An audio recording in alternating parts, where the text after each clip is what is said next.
다음은 정책 먹방 시간입니다. 관련 정책 전문가들을 모시고 패널분들의 질문을 통해서 정책을 곱씹으며 소화시켜보는 시간이 되겠습니다. 오늘은 첫 회답게 아주 멀리서 의정부 북구청에서 특별히 와주셨습니다. 소상공인과의 미남 윤성수 사무관님 모셨습니다. 박수 한번 주십시오. 네. 갑자기 또 저기 사무관님은 저 결혼하시죠? 네. 네, 당연히. 네. 야, 요즘 결혼 못하신 노총각 분들이 워낙 많으셔가지고. 20년이 잠깐 넘어서. 그러면 저기 혹시 자녀 관계가? 저희는 이제 중3짜리 하더라고요. 초등학교 4학년짜리 남자아이. 아, 그러시군요. 네, 목매달입니다. 아, 그러시군요. 남자만 둘. 아니, 하여튼 북구청에서 이 꽃미남으로 유명하신 분을 모셔서 영광이고요. 자, 오늘 그 패널로 모신 분 소개하겠습니다. 자, 경기도청의 언론행정팀의 박현범 주무관님 모셨습니다. 네, 안녕하십니까? 네, 안녕하십니까. 인간 박현범이라고. 네.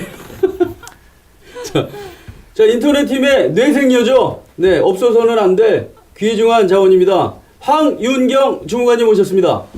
안녕하십니까? 안녕하세요, 황윤경입니다. 네.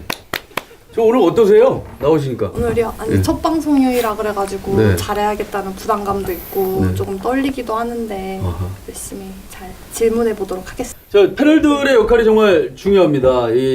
오늘 그 전문가분들을 긴장시킬 수 있을 만한 그런 질문들, 날카로운 질문들을 해주셔야 뭐 또 오늘 또 밥값하시는 거 아니겠어요? 네. 뭐 줍니까? 네? 뭐 주냐고요? 주나요? 밥 드리겠습니다. 알겠습니다. 네. 군의식당에서 네, 제가 이렇게 카드로 이렇게 2번 뛰게 해서 네, 밥 드리겠습니다. 자, 그러면 윤성수 장관님. 네. 기본적으로 지금 물을 3잔째 먹고 있고요. 예, 많이 떨리고. 네. 근데 뭐 정책 브리핑이라고 해서 조금 마음은 가지고 왔습니다. 왜냐하면 좋은 정책을 많이 소개할 때마다 그렇죠. 도민들이 조금이라도 행복해질 수 있다면 그게 저희 역할이라고 생각합니다. 예. 그 진심입니까? 진심입니다. 예. 아, 네. 이렇게 공무원들이 사명감을 가지고 이렇게 일할 때 국민들이 행복하다고 늘 하십니다. 네, 아무튼 앞으로도 잘 부탁드리겠고요. 자, 골목상권에 대한 주제로 넘어가 보겠습니다. 오늘 골목상권의 자타공인 전문가신데요. 식자재 인건비 올랐는데 손님은 뚝 끊겼다. 네, 이 골목상권의 한숨이 더욱더 늘어나고 있는데요. 경기도는 지금 현재 전통시장으로 보면은 한 230개 전통시장이 있고요. 그 다음에 대형 유통업체가 전국에서 제일 많이 있는 곳이기도 합니다. 그리고 이제 현재는 아시는 것처럼 뭐 복합 쇼핑몰들이 워낙 많이 출점을 하고 있어서 거기에 따른 또 타격들이 워낙 많이 벌어지고 있는 상황에 그 골목상권을 최대한 살리는 방향으로 지금 저희도 하고 있고, 경기 공유마켓이라는 사업이 있는데요. 제가 주안점으로 말씀드리는 거는 경기 공유마켓을 말씀을 드리려고 하는데, 골목상권 같은 경우는 많이 어려운 부분이 있어서 그거를 공간에 대한 쉐어링을 전통시장을 중심으로 하자라는 게 경기 공유마켓의 기본 내용이고요.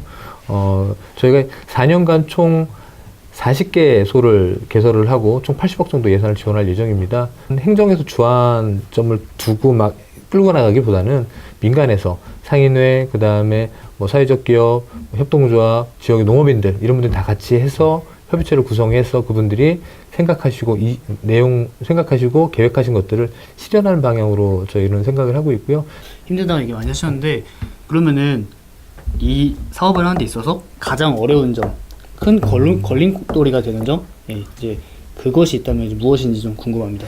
걸림돌은 기본적으로 이제 이런 사업들을 처음 해보다 보니까 기본적으로 상인들도 받아들이기가 약간 어려울 수도 있고요. 이제 그런 부분 또 하나 있고, 그리고 이제 일반적으로 대형 유통업체 같은 경우는 이마트나 홈플러스를 중심으로 각 점포가 입점하거나 이제 대여해주는 그 규율이 있는데, 여기는 기본적으로 골목상권과 전통시장은 개별이 다 사장님이세요. 그러니까 사장님에 대한 이권이 약간 다르신 거죠. 뭐 미용실 사장님 다르고, 뭐 야채 파시는 분 다르고, 고기 파시는 분 다르고, 이렇게 다르기 때문에 그분들이 전체적인 의견들을 모을 수 있는 집합소가 필요한데, 그게 바로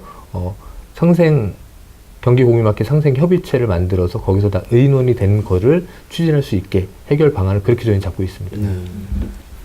그러면 저도 하나 질문이 있는데, 이제 준비 과정에서 많은 뭐 사장님들도 만나시고 또 각계각층의 많은 협의체들도 만나실 텐데, 뭐 특별히 준비하시는 지금 과정에서 뭐 특별한 에피소드나 좀 재밌는 얘기나 그런 게 있을까요?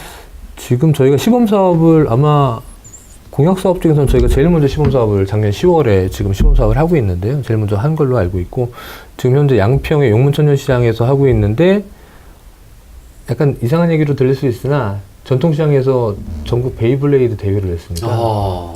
고우슛 뭐 해가지고 이제 하는 팽이 돌리기 네. 대회가 있습니다. 이제. 예. 근데 그거를 유치를 해서 하게 됐는데, 해봤더니 전국에서 약 한 2,000명 정도가 몰렸어요. 양평까지 오신 거예요. 그러니까 아이 하나가 오면 부모님들이 같이 오고, 그렇죠. 그리고 전통시장에서 이제 갑자기 이렇게 많은 아이들이 온 건 처음이죠. 오. 그래서 많이 좀 생소했고 저도. 네. 근데 그날은 아침부터 저녁까지 그분들이 그 대회 기간 동안 떠나질 못하시니까 각 식당, 커피숍 뭐 다 사람들이 꽉꽉 차서 정말 상인들이 너무 좋아하셨어요. 그러면서 한 분이 하시는 얘기가, 자기 여기 그 시장에 살면서 양평까지 이렇게 많은 사람이 아이들이 온 거는 처음이라고. 그런 약간 개인적으로는 좀 뿌듯한 그런 내용이. 예, 역시 그 여러 사람들의 아이디어가 모여야 이 골목상권 이 문제를 해결할 수 있는 것 같습니다. 지금 되게 놀랐어요. 이거 좀 솔직히 사전에 그런 거 없이 처음으로 지금 이 자리에서 딱 들은 거잖아요. 야, 근데 이게 베이블레이드를 통해서 애들이 모이고, 그게 또 골목상권의 활력소가 되는 거죠. 이 골목상권 문제가 나오면 항상 대두가 되는 게 이 젠트리피케이션에 대한 문제입니다. 그죠?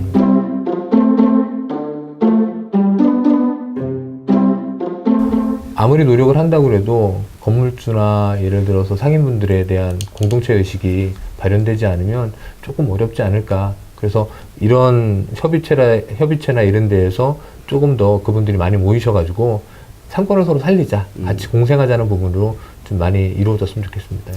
저는 또 그렇게 생각합니다. 또 이게 단순히 이런 상권을 포함한 이 건물들이 건물주의 자산이라기보다는 지역에 공유하는 자산이 아닐까 이런 생각이 들거든요. 그래서 서로 이해해주고 서로 그러니까 화합하고 이러면서 이 문제를 해결해 나갔으면 하는 바람이 있습니다. 저는 좀 전통시장이라고 하면 우리가 뭐 흔히 말씀하셨듯이 뭐 순대를 판다든지 떡볶이를 판다든지 뭐 이런 우리가 흔히 생각할 수 있는 가게가 아니라 여기는 전통시장에선 보기 힘든 좀 특색 있는 가게다, 재미있는 가게다. 전통시장에서는 명품백이나 이런 걸 팔까요, 안 팔까요? 명품백이요? 전통시장에서 옆에 황태랑 이렇게 낙지 있는데 그렇죠. 바로 옆에 명품백이. 네. 저 이런 거 좋아합니다. 이게 약간 뭐랄까요? 언밸런스한 언밸런스한 거 이런 거 이게 좋아하는데 있나? 제 취향인데 뭐 근데 없을 것 경기도에 같습니다만, 네. 저도 없다고 생각했어요. 네. 근데 현장 평가를 나가거나 현장을 나가보니 그 돌고래 시장에는 와, 명품 점포를 전문으로 파는 집이 있습니다. 그렇습니까? 그래서 제가 여쭤봤어요. 네. 이거 어떻게 사오시냐고. 이거 다 이태리 가서 짝퉁 아닙니까? 아니 이태리 가서 전체적으로 다 사오시고 아. 그리고 그 분이 처음 오픈할 때부터 계속 쭉 하시는 분이에요. 네. 근데 명품 점포 이제 명품을 파는데 한 30% 정도 그냥 싸게 좀 하시고 그리고 정말 제가 물어봤어요. 팔리십니까? 이게 팔려요? 그랬더니 하시는 얘기가 고정 고객들이 워낙 있으시대요. 그렇군요. 그래서 그거를 찾아서 일부러 서울이나 인천에서 오시는 분들이 있기 때문에 네. 전통시장에 명품 점포도 있지만 네. 그리고 뭐 유명한 점포도 많지만 명품을 파는 점포가 있다는 거 꼭 한번 다시 한번 말씀드리겠습니다. 싼가요? 근데 일반 백화점에 비해서? 제가 푸머를 좀 봤는데 네. 제가 검정색에 안감이 빨간색인 그 푸머가 있는데 네. 그 가방이 이제 제가 알기로는 한 250 정도 하는 건데 250원? 예, 그 250원. 네. 근데 가격이 100대 후반에서 200대 초반까지 해주시더라고요. 근데 정말로 제가 궁금해서 아닐 수도 있으니까 네. 가품일 수도 있는데 가품이 아니었다고 제가 확실하게 말씀드렸습니다. 그렇습니까?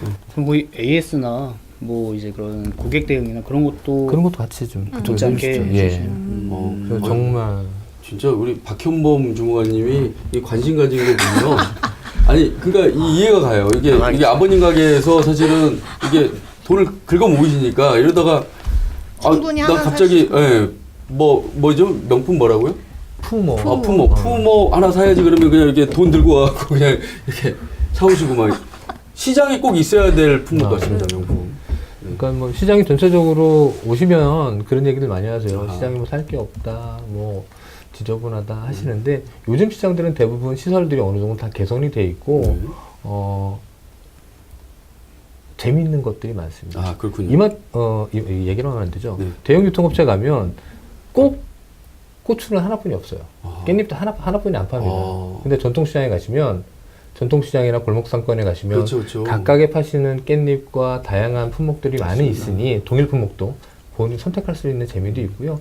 아예 쇼핑하셔도 좋고 네. 요새는 몰링이라고 그러더라고요. 그렇습니다. 그래서 그냥 구경하시면서 뭐 안 사도 계속 구경하시면서 다닐 수 있는 먹거리 먹으시면서 정말 운동도 되시고 네. 정말 좋은 공간이 전통시장과 골목상권이라고 생각하고요. 앞으로 전통시장하고 골목상권 좀 많이 좀 이용해 주시고 여러분들이 많이 이용하실수록 옆에 있는 이웃들도 더 행복해질 수 있다고 생각합니다. 개인적으로 되게 탐나는 출연자입니다. 네. 이게 사실은 오늘 그 사전에 짠 거 없이 그냥 질문을 막 드렸거든요. 그래도 역시 이 바닥에서 유명하신 분이라서 그런지 질문에 대한 답변이 아주 술술술 잘 나오셨던 그런 분인 것 같고 되게 안정적인 출연자신 것 같아서 다음에 꼭 나오시길 기원하겠습니다. 땀이 계속 나서 지금. 자, 지금까지 땀 많은 미남 윤성수 사무관이셨습니다. 네, 박수 한번 주십시오. 네. 고맙습니다.